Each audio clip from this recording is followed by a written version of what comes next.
है कि कुरान से पहले अल्लाह ने कितनी किताबें उतारी? तीन। पूरी जिम्मेदारी के साथ जो कहने लगा, तीनों किताबें किसी भी नबी के दिल पे नहीं उतरी। जितनी तौरात, अंजील, ज़बूर, ये उन नबियों के हाथों पे आई, लोह की सूरत में आती थी।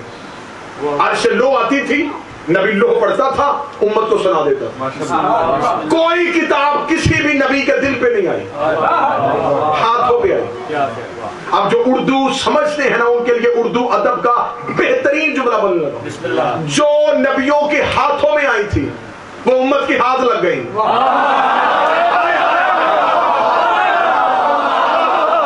जो किताबें नबियों के हाथों में आई वो उम्मत के हाथों लग गई, और जो चीज उम्मत के हाथ लग जाए फिर वो बर्बाद हो जाती है। इसलिए आज अंजील असल सूरत में नहीं, ज़बूर असल सूरत में नहीं, तौरात असल सूरत में नहीं। क्यों? हाथों में थी, उम्मत ने हाथों से छीन ली, अपनी मर्जी के तर्ज में अपनी मर्जी की आयतें डाल ली, इसलिए किताबें तहरीफ हो गई। खुदा ने कहा अगर कुरान भी नबी के हाथों पे उतारा, नबी की उम्मत कुरान बदल ना दे, मैंने कुरान को कानून बनाना है और इसे क़यामत तक महफूज रखना है। उसने कुरान वहां भेजा जहां उम्मत की रसाई नहीं थी।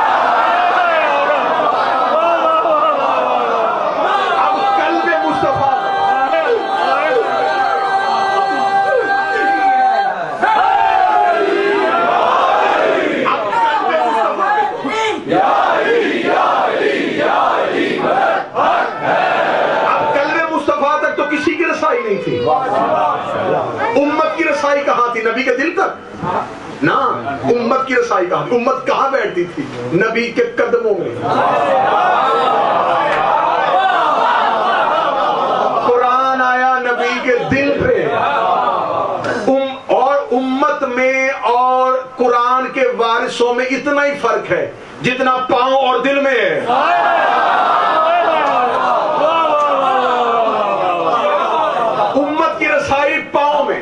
वो तो कदमों में बैठना फख्र समझते थे, वो तो कहते थे नबी के कदमों पे जान कुर्बान। कुरान दिल पे आया, उम्मत कदमों में बैठी थी।